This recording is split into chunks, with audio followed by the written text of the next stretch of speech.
What is up, everybody? Great intro by me, drinking water. Hope everyone's doing great. We're coming up on week 11 of the NFL season. Going to be going game by game again today. People seem to like the game by game format versus the write-ups. So don't think I'll be doing write-ups over at beatbestball.com anymore, but what I will have starting next week is the playoff contests have dropped. It's just early on Underdog right now. So I will have playoff ranking sets. I'm going to think through how to do that because I think drafting early for the playoff contests are a huge edge. Particularly in the bigger ones where there's more money up top and they just leave it open. The contests right now, I think they're smaller. It's like, $10K to first. It's nice, but it's a little bit smaller. And really, like if you think back to last year as a clear example, you could get the Bills with like your last round picks. And by the time the season closed, or the Bills were all, second round picks, third round picks, whatever. So really the edge in playoff contests is speculating. And then also like, I was the one screaming at the top of my lungs, like, why exactly are Dolphins players going in the first and second round? Because to me, they just stood no chance of ever making the Super Bowl. Just never, right? I thought 3 teams could make the Super Bowl last year. I thought the Ravens could. I thought the Bills could. And I thought the Chiefs could. And honestly, I feel vindicated by that. The Bills, lost by a field goal with an injured defense to the Chiefs. And the Ravens lost in the championship game to the Chiefs. So thinking through that, we'll have that. Also going to be having an article just a mid-season review of best ball. I think it's easy to forget a lot of these things next year. So just some things that went right, went wrong. We'll have that live over at beatbestball.com. But let's get into the DraftKings main slate. Good slate of games here. We got 11 games on tap. Again, going to be going game by game. Some of the key games, we got Chiefs at Bills in the afternoon. We got CMC back on the slate in the afternoon as well. Atlanta, Denver, whatever. Indy, Jets, whatever. Minnesota, Tennessee, whatever. Baltimore, Pitt, a pretty big game. Division game. Both playoff teams currently. Matters a lot for seeding. Cleveland, Saints, whatever. Rams, New England. Big game for the Rams. Cannot afford to lose this. Raiders, Dolphins. Dolphins absolutely need to win if they're going to make the playoffs. Detroit, Jacksonville, really whatever. And then starting it off with Green Bay, Chicago. Huge game for the Bears here. They just fired their offensive coordinator. So the question is, what does that mean for the offense? What does that mean? We have seen teams in the past play inspired football when offensive coordinators have been fired. Now, my personal opinion on what happened here is that I don't think the Bears head coach wanted to fire their OC. I think it was an act of desperation, trying to keep the head coaching job himself. He absolutely needed to make this move, right? Like, can't fire himself, so might as well fire the OC. And we'll see how the Bears respond. Bears, Packers, the Packers are implied to score 23 points, and the Bears all the way down at 17.5. So it's a pretty long diatribe to say that, the Bears defense, significantly more of a run funnel here. 24th against the run, 7th against the pass. It is a good defense. Doesn't really matter for Jordan Love, who is an elite quarterback. And then Caleb Williams, he is very interesting where before the bye, which happened week 7, he was ascending, right? Now, those games came against Carolina and Jacksonville, 2 of the worst defenses in the league by wide margin. And disappointing game against Washington, disappointing game against Arizona, disappointing game against New England. By the way, 3 defenses that are not that good themselves. So if you want to play a low-owned Caleb Williams because you believe the OC change matters, go for it. It's going to be very low owned. Really in large field only, right? But maybe they just, the current OC of the Bears, he's got to just let it rip, right? His sole goal is to make Caleb look good. And really his ultimate goal is like, if the Bears sneak in the playoffs, maybe they don't fire the coach, and then maybe he gets to remain OC. So what does that mean to me? I mean, I would be firing rockets to Rome Odunze down the field, DJ Moore down the field. I would remove the Keenan Allen 2.58 targets from the offense. Running backs, Josh Jacobs at 7,100. That's pretty much a pass for me. He's kind of expensive for what he is. Marshawn Lloyd is at practice, their third round rookie running back. I think it's doubtful Lloyd plays. He's dealt with hamstring injuries, so just don't think they're going to need to. He's 7,100. If we just look at some of the other running backs, I would much rather play Achane at 7,200, Jahmyr Gibbs at 7,300. I'd rather find the extra money to get up to CMC, Brees, whatever. But so will everyone else. So if you find a lineup that you have 7,100 remaining, you could do worse than a low-owned Jacobs, because what I'm saying is how the field will feel as well. Swift is in play at 6,600, but I feel pretty much the same way as I do about Jacobs, about him, where and he holds some inherent risk where, he had a nice stretch of games. He will be involved in garbage time and dump offs, but it does make sense to get Roschon Johnson more involved since they traded away Khalil Herbert. That's my intuition of what's going to happen. Swift back-to-back pedestrian averages against pretty bad run defenses, honestly, in New England and Arizona. So he's just not built to be this like 20 carry a guy game. So I do think Roschon will get in the mix a little bit more. You can see he really has not been part of the game plan other than some targets. But yeah, he's a low own, stay away pretty much for me. Pretty much this whole game, right?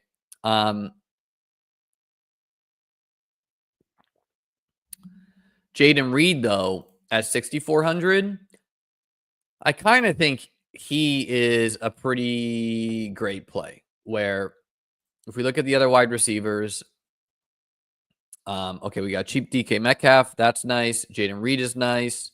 Debo Samuel's a little bit more. Drake London is always in play, but Jaden Reed, 6,400. If we go back to this stretch of games where he's like 36 against Philly, 30 against Minnesota, I thought he was on his way to breaking out. He's dealt with injuries, and the Packers just had their bye, right? So in theory, he had the bye. He should be fully healthy.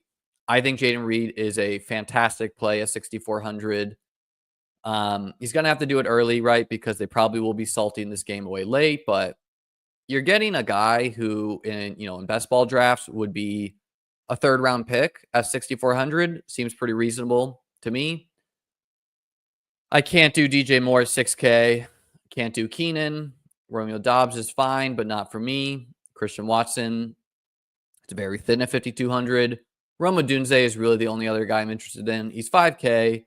And again, like the Bears, okay, their O-line's not great, but they've been dinking and dunking it way too much. They got to open it up. They got to open it up, and ideally that comes through Rome, who at 5K is reasonably priced.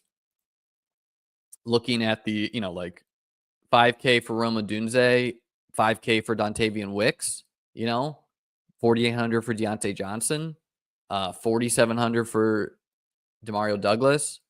So yeah, I think Rome is a reasonable play, and he should be modestly owned. Tight ends, Kraft is a pretty strong play, honestly. He's had 3 games above 15 points. He wins deep, so he can get there on like 3 targets, a touchdown. He's only 4,400, and he's probably one of the best tight ends in just all of football, right? So 4,400 for him. especially like if you're trying to fill in the flex. I think it's reasonable to insert Kraft there. Cole Kmet, I mean, I don't know. Like he'll be very low owned, so if you want to do it, go ahead. But he kind of is like the perfect tournament guy, right? Because it's like terrible, terrible, huge game, terrible, terrible, huge game, terrible, terrible, terrible. So very low floor, high ceiling. I have my doubts this week. And then Packers defense, a perfectly reasonable play. Caleb Williams has been eating sacks at just an insane margin. And the Bears defense at 2,400. If you can get an inspired Bears defense, I still think they're one of the best defenses in the league, but obviously the Packers offense is pretty good, so reasonable to stay away there, but they're very cheap, so they're firmly in play at 2,400. Moving on, Jacksonville at Detroit. The Lions are implied for 30.5 points, and the Jaguars are sitting at 16.5. Let's see what they did with Mac Jones' price this week. They have him at 4,900. Scored a rushing touchdown last week, which was nice. Still only scored 8 points. Reminder, you get 6 points for a touchdown. So, yeah, that's the Mac Jones experience for you. Detroit has been blitzing a lot since Aiden Hutchinson went down. And Mac Jones just played a blitz-heavy Vikings. Didn't go well. Did not go well. 2 interceptions, 111 yards. I mean, like, as far as, like, backup quarterbacks go, Mac Jones is one of the better backups in the league, but he's still not very good. Goff, yeah, I mean, if you're going to do a Lion stack against the Jaguars, where you can really beat the Jaguars anywhere, right? They're 30th against the pass. They're 20th against the rush. They're 29th in points allowed. The Vikings had a very disappointing game against the Jacksonville defense, but maybe that was more Sam Darnold. It's pretty risky with Goff just because Detroit has kind of shown in games where they are taking care of business, such as the Titans game, 15 pass attempts for Goff, right?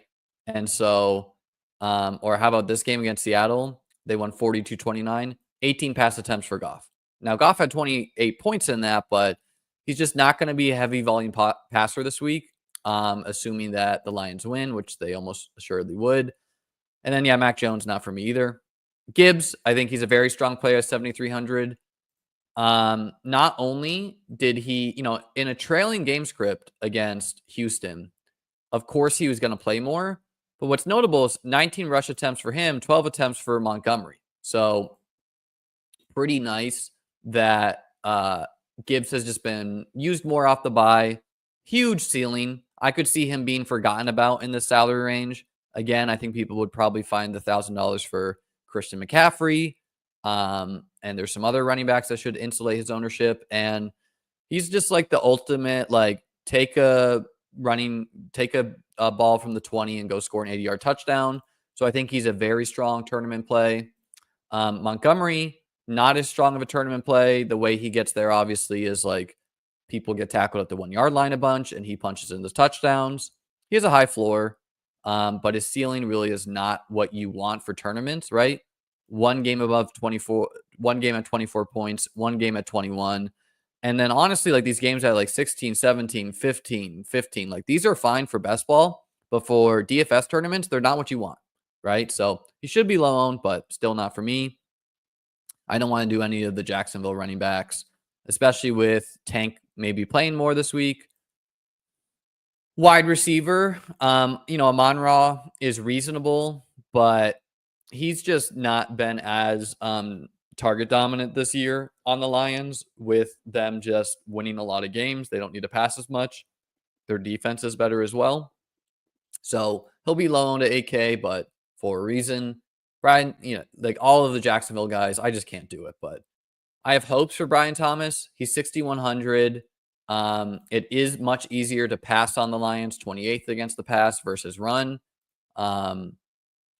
He's going to be low owned, but yeah, it's just a tough click. Parker Washington, I tried that last week. He's been playing a lot in Christian Kirk's absence, but the Jaguars have also been doing 12 personnel, so no, he's just stay away from all the Jacksonville pieces for me, unless you're game stacking this game. And then, except for Evan Ingram, right? Like you can definitely do Ingram. This is really not what you want for tournaments, though, right? Like 8 targets, okay, but like, 6 receptions, 40 yards. Like that's terrible. He should be targeted heavily though, so he's okay. Laporta, I think he's doubtful for this week. He's hasn't been practicing. And so that does put Brock Wright in play at 3,300. I think there's better, cheaper tight ends, but you could definitely play a low-owned Brock Wright. And then the Lions defense at 3,800 firmly in play. And, the Jags against Philly, 10 points. Against Minnesota, 11 points. So I don't view them as a good defense, but it's just a reminder that any defense is in play any given week. It's one of the most chaotic positions, and they are literally the minimum price that I've ever seen. I'm not seeing defenses go below 2,200. They used to do like 2K in the past, but yeah, so they are the legit stone min, and yeah, they're fine at 2,200. Moving on.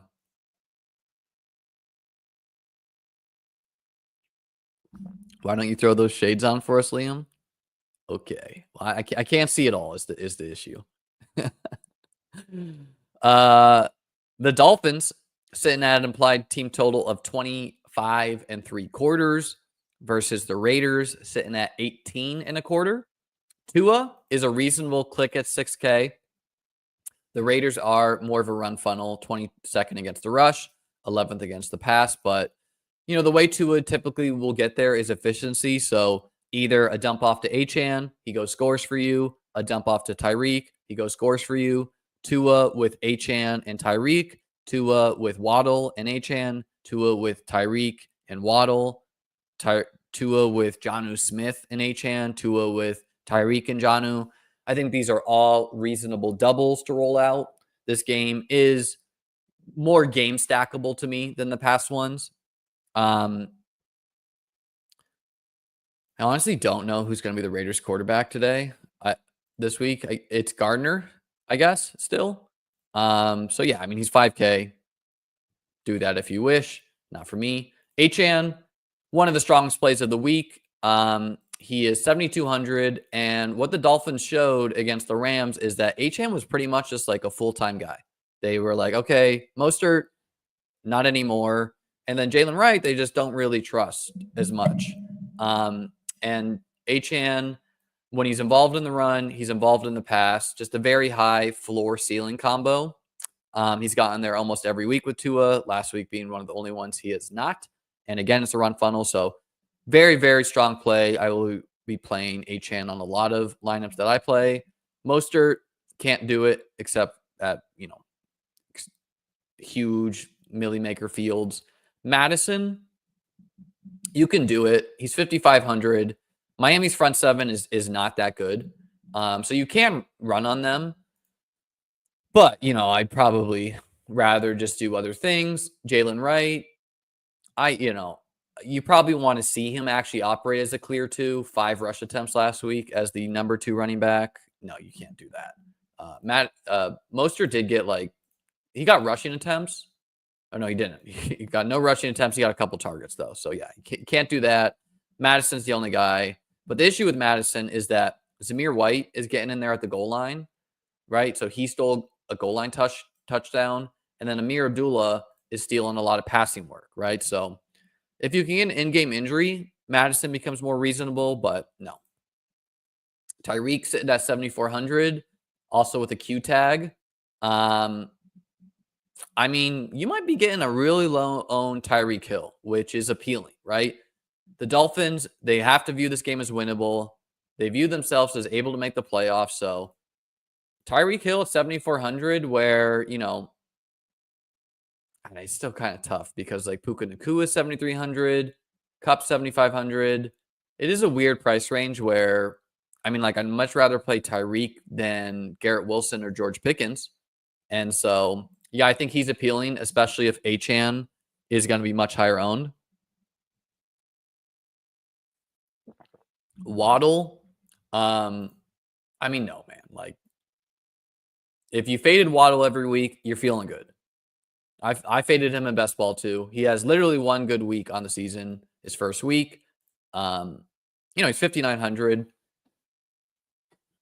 Probably just too much still. Jacoby Myers, yes, he's reasonable at 5,600. He's just been getting huge amounts of targets, 11, 7, 9, 10. So he's a strong point per dollar play at 5,600. Trey Tucker, no, I mean, the very, very thin. He's 4,100. And then I don't think you can do any of these cheap guys. Like, these guys are running snaps for the Raiders, but I just don't like betting on bad offenses. Skill pieces. Brock Bowers, though, he's firmly in play. He's 5,800. He's coming off an okay stretch here. 15 points, 10, 19, 16. Eventually, he's going to have a 2-touchdown game. Eventually, he's going to score on an end-around touchdown too, and he's going to truly spike. And I think Miami's a decent bet for that. We've seen some tight ends on their way to good games against the Dolphins. Jonnu Smith at 3,800. He's a really strong play. I mean, he's 3,800. He's reasonably priced. He's straight up out-targeted Jalen Waddle. I think he's tied with Tyreek Hill in targets. Obviously, Jonnu targets are not the same thing as a Tyreek target, where a Tyreek target is, 20 yards down the field, and a Jonnu target is 5 yards down the field. But he's firmly in play, especially if you're stacking Tua. I would find a way to get Jonnu in there, and I would probably just want to double stack Tua. And then the defenses, both these defenses are defensible. I don't think either of them are very good, but, the Dolphins, they play Gardner Minshew, so they're in play. And the Raiders, the Dolphins have a bad O-line. They get the ball out quick, but they're 2,400. Rams at New England. Rams implied team total of 24. New England at 19.5. Drake May, 5,600. Firmly in play. I don't have a great grasp of ownership today. It is Friday, but if he's low owned, I'm very interested. He gives you a decent floor with his rushing ability and his ability to score rushing touchdowns. He also is, he's not like a check down guy. He will take some deep shots here. The Rams defense is improving through their defensive line, but they're 24th against in points allowed, 21st against the pass, 19th against the rush. So if you can get the Patriots trailing a little bit here, May becomes very appealing. Stafford is never in play in tournaments. He just very, very rarely hits a ceiling. Kyron Williams, he's in play every week, 7,900. The Patriots, a little bit worse against the run than against the pass, mainly because they trail usually. And I could see him being kind of forgotten. He hasn't had a great game recently, and he's expensive, so I like him a lot. Ramondre Stevenson is probably going to be chalky at 6,100. He's just getting every single running back touch. He's not that efficient, 2.4, 1.6, 3.7, but when you're getting all the workload, it doesn't matter. And the Rams defense is not good, so he's a strong play. Between Kupp and Puka, I would be playing Puka. He has a higher target share than he had last year when he was breaking fantasy football as a last round pick. And I'm not really worried about a Christian Gonzalez or anyone for Puka Nacua, because Puka, he's not like a run down the field a la Marvin Harrison. He's a break open in the middle of the field, get a bunch of targets. So he is a strong play at 7,300. Kupp's playable too, but I view him more as the Robin to Puka's Batman, and I don't think he should be more expensive, but if ownership is reasonable, go for it. And then the Patriots wide receiver rotation will be a bit of a mystery. Gerard Mayo said Kendrick Bourne had a good week of practice. So, he didn't play last week. Mayo said he's going to play. And yeah, so if he's playing at 3,100, I kind of like him. My assumption is that he will just replace the KJ Osborne snaps who played last week, saw a target. And then Kayshon Boutte continues to operate as one of the Patriots' number one wide receivers. 6 targets each in the past 3 weeks, and he's 3,500, so he's in play. Demario Douglas is way too expensive for what he is. He's 4,700. It's pretty much like playing Wan'Dale Robinson, a worse version of him, where, okay, he can get you 15, he can get you 10, but what's it going to take for him to get to 25? He needs to score 2 touchdowns. So I don't really like him. I'd rather dumpster dive with Booty or Bourne. And then Demarcus Robinson, definitely not at 5,100. Hunter Henry, though, I could see him coming in pretty low owned after a disappointing week at strong ownership. Only 4 targets for him, where he was straight up outscored by Austin Hooper, who I'm not interested in, but, Hunter Henry, 3,900, he's in play. Do not play Colby Parkinson. He is no longer the starting tight end on the Rams. Pricing has not caught up there. But who is the starting tight end on the Rams is min-priced. His name is Davis Allen. He's 2,500. He sports a decent RAS profile, raw athletic score. 6 targets last week, 5 receptions. He's a big boy who, he can catch a pass and just rumble down the field. So unlikely to score a touchdown, but he's legit the min. So I think he is a strong play at 2,500 with the Rams, implied to score 24 points. He's a very strong play. Hopefully people have not caught up that he is. They probably have. Like, if you look at snaps run and routes run and all that, you are going to realize, like, why is he min priced when Parkinson is not? Remember that the Rams played on Monday night, so the pricing comes out before that game completes. He's a strong play. And then both defenses, I think, are reasonable. The Rams, just because they're playing the Patriots, who sport a bad line, and the Patriots, because they're 2,500, and Stafford's just not playing as good this year, and can take sacks. Cleveland at Saints.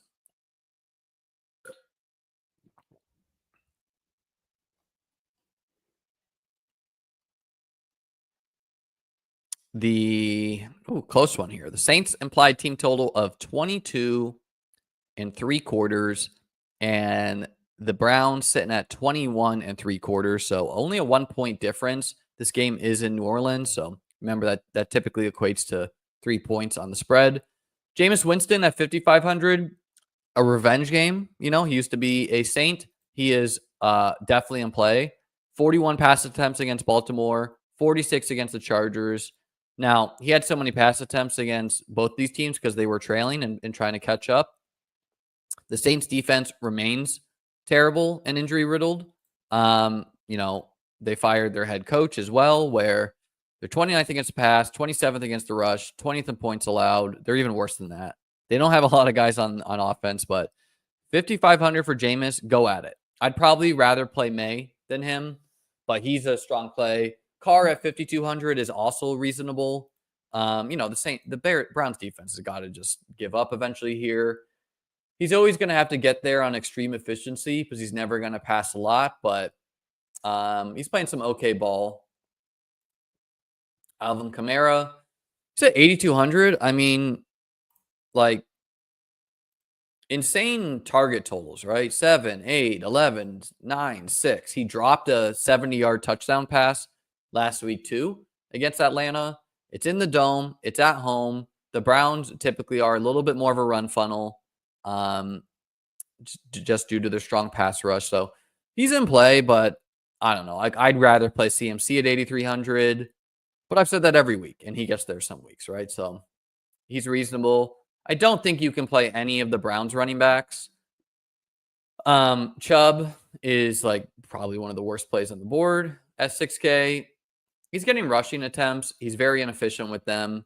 And he's getting not involved in the target game. And then Ford, only he's their pass catching back. So I don't know. They both seem like bad plays to me. The Saints are really terrible over the middle of the field and against the run. So I guess if the Browns are up big, Chubb could have a big day, and maybe the Browns had their bye. Maybe that helps them out, but I don't know. Not for me. Olave, probably out for the year. Cedric Tillman, very strong play. He's going to be chalk at 5,300. Targets of 12, 9, and 11. And, the people box score watching are going to chase this. Now, just remember, Cedric Tillman had 8 fantasy points until the last drive of the game against the Chargers in a blowout where he caught a garbage time touchdown. So he was on his way to a bad day against the Chargers, but the Saints defense is nowhere close to the Chargers. Jerry Jeudy, just because he's more expensive than Tillman, probably will be very reasonably low owned. And he's seen strong target numbers himself, 11 and 8. So I kind of like Jeudy in tournaments with Tillman catching strong ownership. I really don't want to do any of these Saints guys because the Saints are, like MVS is running like clear out routes. Yes, he got there on like 2 targets before the bye, but they're running 3 tight ends. And so it's just tough. And then Elijah Moore, he's reasonable, terrible against the Chargers, but targets of 12 and 9 with Jameis, 7 against the Bengals. So he's been targeted a lot. He is very Demario Douglas-esque though, shorter A-dot guy. But I remember the Saints have been absolutely killed over the middle of the field by these types of guys. They got killed by Godwin. They got killed by Dallas Goedert. They've got killed by Ladd McConkey. So it does profile a little bit of an Elijah Moore game. But the issue is someone like Tillman could just run over the middle of the field too and catch a pass and go score. So, and then Njoku, he's 5,500. So it's pretty expensive, but he is a strong tight end if you want to pay up. Probably not for me. Taysom Hill had like an 80-yard touchdown wiped off by penalty. He gets, he's too expensive for what he is, but he's fine in tournaments. And then Juwan Johnson and Foster Moreau are both in play. I prefer Juwan if I had to play one, but if this game can get shooting out, they're running routes over the wide receivers often. And then both defenses in play too. The Browns, because they have a good pass rush, and they're facing Derek Carr. The Saints, because they're facing turnover-prone Jameis, but they are very injured and not very good. Baltimore at the Steelers. Ravens sitting at 25 3/4, and the Steelers at 22 3/4. So a 3-point spread there. Kind of surprising. The Ravens are only favored by 3. It is on the road though. Lamar, he's AK. Yes, he's in play. I would ignore this Q tag. I doubt it's anything serious.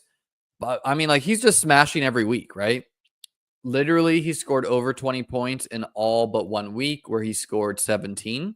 Now at 8K, he needs to score closer to 35, 37 for you to get there in tournaments, right? Like even 32, if this game was on the main slate, that's just okay if you can get 25 points. So we just very rarely see teams pay up for quarterback and win GPPs. But if there's a guy that can do it, Lamar definitely can. And if you're going to be doing that, you might as well game stack it because we know the Ravens are going to salt the game away with the run when they can with Derrick Henry. And so if Lamar's having a big day, it's most likely because the Steelers are keeping pace. Russell Wilson, he's also playing good football. He's 5,900. It's a bit expensive, but if you do want to game stack this game, I think he's reasonable. Derrick Henry, probably not for me at 8,100. He got a touchdown very late in this Bengals game to save his day last week. There's also the risk that Keaton Mitchell, activated off IR, starts to play more. He barely played the last week, but he is healthy. He is practicing.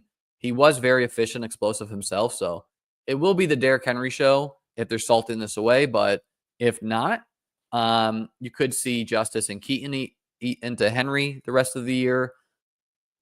Najee, probably too expensive at 6,200 for me. But Jaylen Warren, I think, at 5,300, he's a great play, right? Want to monitor his practice status today. I don't know if he did practice. He didn't practice yesterday, but 14 rushing attempts. He seemed fully healthy until I guess he's having a back issue. And then really Warren is appealing in just game stacks for this game where he is far more of the pass catching RB. So in trailing game scripts, I think you would get a dominant snap Jaylen Warren. Pickens, he's 7K, so he's very expensive, but For a reason, just like number one wide receivers get there against the Ravens almost every week. Now, you will be paying a little bit of a premium for this just because the whole world saw Jamar Chase torch the Ravens last week. And George Pickens is not Jamar Chase, right? Like, why did Chase torch the Ravens? It's because he killed them after the catch. That's not Pickens' game. Pickens' game is to win down the field. And so, yeah, like a good Pickens line is like 150 yards and like 2 to 3 touchdowns, but he's doing that off of deep bombs from Russ. He's not doing that off of like a 25-yard slant where he goes scores. Zay Flowers, he probably will be low owned just because he is every week. But look no further than the week against Denver where he was like 5% owned and went 5 receptions, 127 yards, and 2 touchdowns. So he is a strong tournament play to me. Can't do Deontay. You can do Bateman, but I don't know. There's better plays. And then Mike Williams, he's 4K. He ran 9 routes and he scored a touchdown. So he's going to get more involved. The question is when. I probably wouldn't be interested at all if it wasn't against the Ravens secondary. And I think he's kind of a reasonable click at 4,100 where you're going to accept the fact that you're going to just get like 0 points a large swath of the time, but you also will maybe get a 5 catch, 80-yard, 2 touchdown game and be the reason you're winning tournaments. If you don't think Mike is going to be a full complement of routes, Calvin Austin, I prefer over Van Jefferson. He's 3,600. I think Van Jefferson will hit the bench for Mike, but it is hard to say. He's only 3,600. And then tight ends, Isaiah Likely is back practicing, so that makes Mark Andrews less appealing, but he's sub 5K. So if this game, if you're game stacking this game, I think he's reasonable to include. Pat Freiermuth, not for me. He's like just super overpriced, but he will be low owned. Likely not for me. And then, I don't want to do the other guys either. All right, moving into our last 5 games. Oh, both defenses in play, by the way. Meant to say that, particularly the Steelers defense, they're 2,500. And Lamar will eat sacks, but I mean, they're a very, very good defense and they're 2,500. So I think they're very reasonable. The Ravens, not as much. I don't know why they're 3,400. They're just not that good. So unless you think Russ is just going to absolutely implode, I would stay away, but they will be low owned. Minnesota versus Tennessee. Minnesota sitting at 22 3/4, and the Titans sitting at 16 3/4. So a huge spread here for the Vikings. I'm not interested in Sam Darnold, but he's 6K. You could do worse if you're game stacking it. Will Levis, I'm also not interested in, but he's 5,100. It is a pass funnel. He might have garbage time. But the Vikings, they're going to tee off on him. They're going to try to get turnovers. They're going to be successful. Aaron Jones, he's pretty expensive, but he's 6,900.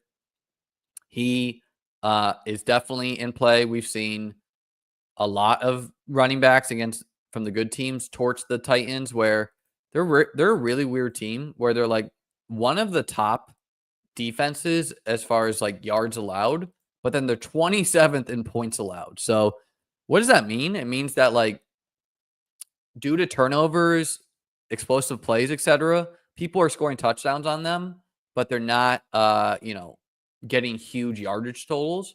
And so Aaron Jones, a reasonable play, just assuming that he gets some goal line touchdowns and his usual work. Probably needs to score 2 touchdowns, though, at 7K to win tournaments. I wouldn't play Pollard. I wouldn't. Spears, you could, just because he is sharing the workload with Pollard, and he's 4,700. So large field, go for it. Maybe he plays more in a trailing game script as a little bit more of the pass catching back. Cam Akers operating as the RB2. So if this game gets out of hand, you could get like another 13 carry game for him. But I miss Cam Akers, so no. Jefferson, 8,600. He's just too expensive to play, in my opinion. It's Justin Jefferson. Could he do it? Yes, but no, thank you for me. Calvin Ridley, also a no thank you. He's 6,200. I would much rather play a guy like DK Metcalf. He is like the only guy getting targets out for the Titans. 15, 8, 9. Some of this not with Levis, obviously, but he's really getting there off of like, last week, 2 touchdowns, including one in pure garbage time. So no, thank you. The Vikings secondary is not that good, but I just don't think the Titans will have a good day on offense. So Jordan Addison, he's 5,100. He's a tough click. He's kind of like Rome Odunze, though, where he's playable. I just think he's a worse play, though, with TJ Hawkinson back. If I was going to play one of the cheapies, I would play Nick Westbrook-Akine. He is just operating as the second wide receiver since Hopkins has been traded. He runs more routes than Tyler Boyd, so he's 3,600. You could do worse than touchdown hunt with him. And then TJ Hawkinson seems just like fully back, right? Like 8 receptions, 9 targets, 72 yards last week. He's 4,700. It's probably not going to be a huge pass volume day for them, but he is playable. Don't want to do the Titans guys. And then the Vikings defense is like the play of the week at D, where they cause a lot of havoc. They're the most expensive defense on the slate, or the second most expensive defense on the slate. So people just inherently do not pay up for these defenses usually, and that makes me want to do that, right? Where really what you're hoping for, 2 defensive touchdowns, 25 fantasy points, absolutely separating from the field when you do that. And there's a lot, like this is a good week to pay up just because there's a lot of appealing cheap defenses, right? Like the Bears are a good defense. They're cheap. The Steelers are a good defense. They're cheap. The Patriots get the Rams, So people are just going to choose these ones, and that will leave these ones forgotten about, and especially the top end options. Colts at Jets. Anthony Richardson is 5,300. Jets sitting at an implied team total of 23.75, and the Colts at 19.75. So, I mean, hey, he's 5,300. I'd rather play Drake May, but I think he's playable. Rodgers, I guess he's also playable, but again, I'd rather play May. Not very interested. I just think, the Jets are at risk of just losing everybody, right? They're not tackling hard. They're not playing well. It's terrible. Don't really want to do any of the running backs from this game. JT, though, he's 7,600. He's going to have a huge workload. He should be efficient with Richardson out there versus Flacco.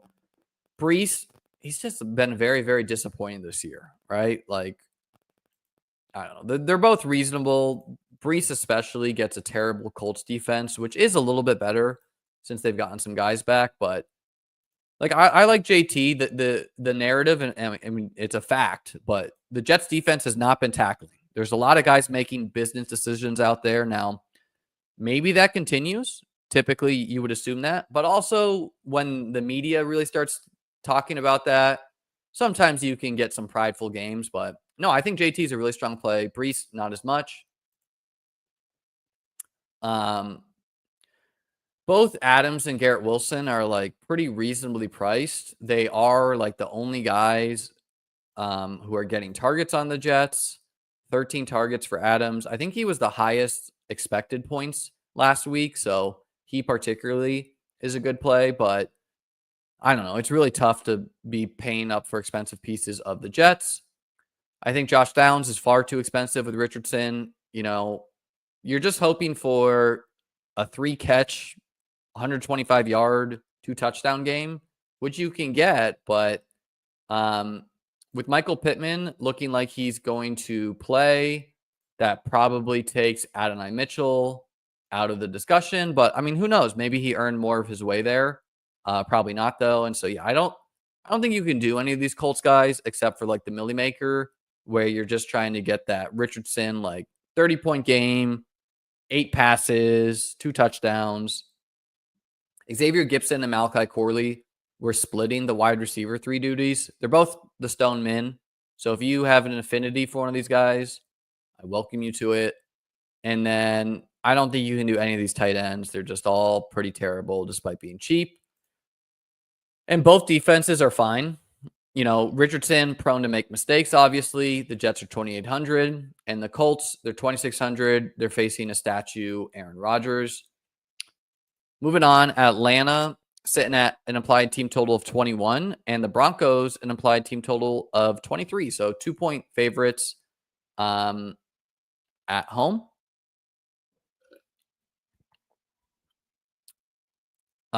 Cousins, definitely not a good matchup. Broncos defense, very legit. He's 6,500. Bo Nix, though, he's a very reasonable play. Atlanta's defense, very terrible pass rush. Very just like mid defense, honestly. And you're looking for the games where Bo Nix gets 10 rushing attempts, 6 rushing attempts, 75 yards, 61 yards. He's not that good of a passer, but he is, you know, he's putting up okay numbers. He's throwing touchdowns, so he is firmly in play, absolutely. Bijan Robinson, 7,800. I could see him being forgotten about this week, and he's been absolutely smashing as of late, right? 20, 19, 13, 21 rushing attempts, 4, 7, 7, 5, 4 targets. So very involved. He's a little HN-esque, but he gets more rushing workload. And he has been playing a lot more than Algier as of late. But Algier, you know, he's always able to steal a goal line attempt. Denver is easier to run on than pass on, despite what the numbers say, just because, you know, guys like Patrick Surtain. Javonte, definitely not. Algier, definitely not. McLaughlin, I mean, you could do it at 0.5%, but almost certainly no. Audric Estime, though, he's 4,500. He's going to be big-time chalk. Again, the Falcons defense, not good. And Estime's just operated as the RB1 last week. Now, he has absolutely no targets on the year, right? And it's hard to say. Like, most likely that's by design. Like, they just don't want him doing it. So, like, honestly, if he's going to be mega chalk at 4,500, I think it's okay to fade him. Just, you know, and what are you hoping when you fade him? You're hoping for, like, okay, 18 rushing attempts, 80 yards, no touchdowns, no targets, right? And so it's like, okay, fine, you got 8 points. That's not enough to win a tournament. So really, you need him to score some touchdowns to pay off. And so, yeah, 4,500, if people are going to be jamming him, I would much rather do like a double pay up build, paying up, you know, like Bijan and JT, Kamara and CMC, whatever, and just avoiding the $4,500 running back. But check in on ownership as the slate solidifies there, because again, I don't have a great read on ownership today. Wide receiver, London, definitely not against Pat Surtain. Mooney, I mean, he's 6,600, so he's going to be low owned, but I'm not interested. Sutton, I'm also not interested in. He's coming off a great stretch, 11, 10, 9 targets, 1 touchdown. But, you know, it just seems pretty thin to me. And so, yeah, I'm going to happily fade Bo Nix receivers until I'm forced to change that prior. I don't really want to play any of these punt Denver guys either. Davon Bailey scored a touchdown last week. They're all playing a little bit. They're all not good plays. They're all cheap. Pitts, he's 4,800. He's not that good of a points per dollar play, but you could jam him in tournaments. You're just hoping for, like, you know, a very efficient outing. Not interested in the Broncos guys. Troutman is the guy running routes, but he's terrible. And then the Broncos defense is a very, very strong defense. They probably will be pretty chalky at 2,900. You know, the Falcons are going to pass the rock, and the Broncos are just like legit good. So I like them a lot at 2,900. Falcons not as much, but they're okay at 2,700. Moving on to our last 2 games. Someone asked about Nico Collins out for the year. No, he's playing this week. Not on the main slate, though. Purdy, 6,600. You can definitely do it.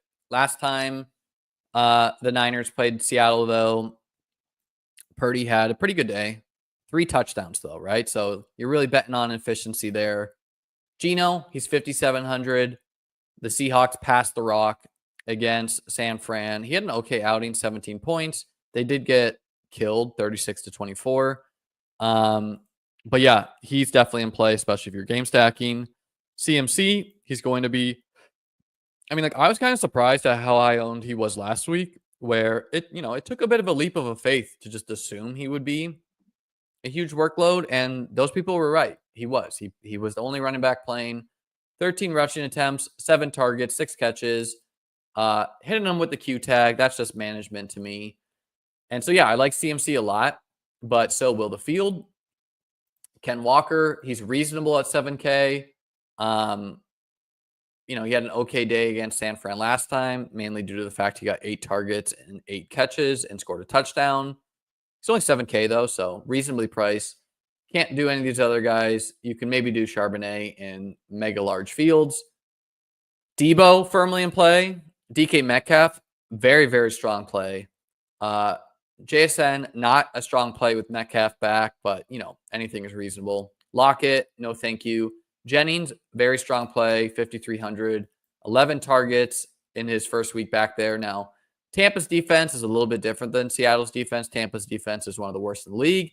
Seattle is not as bad. So if this game gets out of hand, it's tough for Jennings to get there. But if you're stacking Purdy, I quite like Jennings in there. And then Pearsall, also a strong play.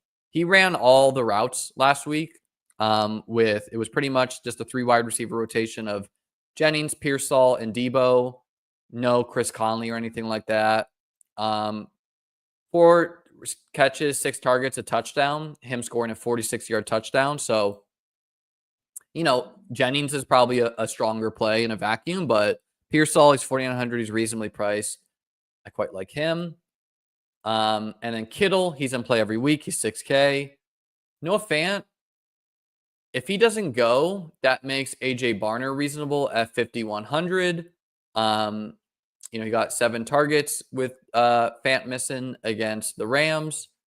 And so he's okay. And then both defenses in play for different reasons. The Seahawks because they're 2,300 and the 49ers because they're good defense. And when you get a team like Seattle who passes the ball a lot, it means that they could throw interceptions. They could have fumbles. They could have strip sacks, etc. All right, our last game.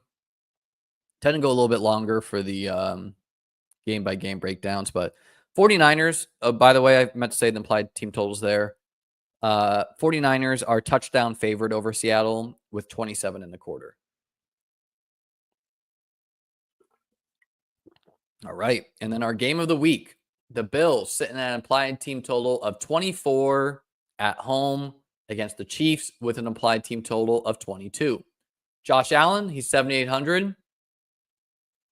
Same deal as Lamar, where it's tough to get there against as a pay-up option, but I think he's a pretty good play this week for reasons you wouldn't expect, and those reasons are the Bills are going to be without Keon Coleman, their rookie wide receiver. They're going to be without Dalton Kincaid, their second-year tight end. Both these guys are 2 of their top passing game weapons. Amari Cooper, I think, will play. He's been catching passes, but he has a cast on his hand. So, what percent is he giving you? And so inherently, when you have, like Mac Hollins, Curtis Samuel, Khalil Shakir, and Dawson Knox as your receiving weapons, I just think this is going to lead to Josh Allen running the football more than usual. And so, like, if you're going to game stack this one, I think you go the Allen side. And really, you skinny stack Allen. So you either stack him with Knox or you stack him with Shakir or Mac Hollins or even Curtis Samuel. And you hope that really he gives you like 80 plus yards on the ground. He gets a couple rushing touchdowns. One of those quintessential Josh Allen games. Mahomes is 6,800. He typically runs in bigger games. He's been running a lot this year, actually, but so I could see, like, I do think he wants to beat the Bills. And so I think he's okay at 6,800. It's not like he won't model well in projection models, but intuition here is that he's just going to try to run the football, which gives him a higher floor, might rush one in. I think Cook, is going to be very low owned. We saw him have a good game against the Chiefs last week. No running back has had a good game against the Chiefs. So if you want to do a Josh Allen, James Cook stack and hope that James Cook is more involved in the passing game with the injuries, he did only get 3 targets last week, though. I think that's reasonable. It's going to be very low owned, combination wise, and it requires him really to catch a couple swing passes. I'm not like Kareem Hunt, I think will be chalky, but I don't know how good of a play he actually is at 6,700 where, yeah, on paper, the Bills defense is bad against the run, but they've been much better as of late. Now, if he's going to be getting this 10 targets, 7 receptions, okay, he's a great play. And like, he's just like, that was a one-off game. So I just don't know how reasonable that is. And you can't pay any of these other guys. You could maybe play P. Ryan in like very large field and hope that the Chiefs trail. Wide receiver, Shakir, definitely in play at 6,300. Amari Cooper takes a leap of faith. He's going to be low owned. Again, he has a cast on his hand. I don't even know how many routes he's going to run, right? He only played one fully healthy game. And so I think you're hoping for like 60% of the routes. But and I think you're hoping for a stat line of like 660 and 2, Hopkins, I think he's a pretty strong play. I'd rather play him than Kareem Hunt, where the Bills are very good against outside wide receivers, and they have an all-pro slot corner in Teron Johnson. But I just think Hopkins and or Kelsey are going to get spammed over the middle to move the ball. So I think he's very reasonable at 5,700. He's going to be far closer to 7K eventually. Worthy, definitely not. But, if you're playing a Millie Maker and you want to play a 0.3% owned guy and hope you get the 2 touchdown game, you can go for it. Juju back complicates things somewhat, but I kind of think that he just won't be a factor. If you do think he is a factor, though, and he pushes Hopkins outside, I guess he's in play. Matt Collins, he'll probably be chalky-ish because he was last week. He's 3,800. He wins down the field. He gets targeted in the red zone. Josh obviously likes him, so he's a very reasonable play at 3,800. Justin Watson is not a reasonable play, but, he's out there running wind sprints. And then Curtis Samuel, he just operated as a full-time outside wide receiver last week. 8 targets, 4 receptions. So he seems a little bit healthier with returning from turf toe. But the question is, what's going to happen if Amari Cooper plays, right? Because Shakir will definitely remain in the slot. Matt Collins is going to operate one of the outside spots. And so what does that mean? Does that mean Samuel and Cooper are sharing one of the spots? Probably is my intuition. Does it mean that Cooper plays and Samuel doesn't play at all? That could happen. Does it mean Samuel plays a lot more than Cooper? Because honestly, like, do the Bills want the 1 seed? Yes, but does it really matter? Is it worth like risking Amari Cooper's wrist to win this game? No, because no one can challenge them to win their division. So this is like a want to win, but don't have to. So I think Samuel's kind of risky, but he is 3,300. And then Kelsey at 6,300. He's definitely firmly in play, just targets of 12, 16, 12. If you go back and look at the playoff game last year, he absolutely torched the Bills. But a key reminder there is that the Bills were without their top 5 linebackers. Not even a joke. Their top 5 linebackers against the Chiefs for that playoff game. They called up A.J. Klein, who was retired and driving to Key West in an RV. And they're like, hey, man, do you want to come guard Travis Kelsey in this playoff game? And he's like, all right, I guess I'll unretire for a game. Did that. Obviously, it didn't go well. And the Bills' defense is relatively healthy right now. Matt Milano's practicing, but I don't think he'll play. So Kelsey, he's okay at 6,300, but really you're going to hope to get, something like last week, 20 points, 25 points. So he's in play. I think I prefer Hopkins over him if I had to choose one. And then Dawson Knox with Dalton Kincaid missing is one of the strongest plays to me right? Like, I think my preferred way to play Josh Allen is you just go Josh and you go Knox and you throw in a Chief guy here. And this is awesome, right? The Chiefs are 32nd against tight ends. So a bummer for my Kincaid bags that he misses this one. And, you have to assume the Chiefs are going to try to take something away. So are they going to try to take away Josh Allen's running? Are they going to try to stop the run game of Buffalo? Dawson Knox, he is what he is. He's not the most talented football player in the world, but Josh Allen likes him. He's going to target him. He's going to be running a lot of routes. So I think it's reasonable to expect like 5 to 6 plus targets. And he also, he's an athletic guy. So he could have a big game. And, it's very cheap. He's $3,500 for a full-time tight end against one of the worst teams against tight ends. So he's a very strong play. And then neither defense is a particularly great play, except for the fact that no one's going to play either of these guys. The Bills at home at 2,700 would be the one I would play if I had to, just because they're very low owned. They do cause a lot of chaos. And then the Chiefs, they're 3,100. The reason why you play them is because maybe without all their weapons, the Bills struggle. But I don't know. Like, the Bills are kind of weapon proof when you have Josh Allen because you can at least run the ball. You can threaten the run with him. You can keep it close. I wouldn't count on this game shooting out, but yeah. So that does it for the game by game breakdown there. I don't have a great pulse read on what people will do right now as far as like the predominant build. My intuition is that either they're going to be jamming Estime and then 2 running backs. So it's going to be like 2 running backs plus Estime, or they're going to do 2 of these 7K running backs, or they're going to do Estime in one of them. And so if Estime is anything close to chalk, that's an easy fade for me personally in tournaments. And yeah, if you have like a lean on a game, because I think people have been burned enough by Buffalo, Kansas City. So I don't think it will be too popular. I do think May will be pretty chalky. I do think this game grabs some decent ownership. Cleveland Saints. Achane going to grab strong ownership. Pickens will grab strong ownership, which I just don't think I'm going to do a chalky Pickens at 7K.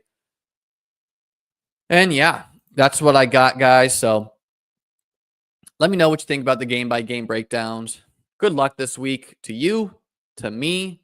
If you're looking for chess content, check out Liam Teaches Chess. Go subscribe over there.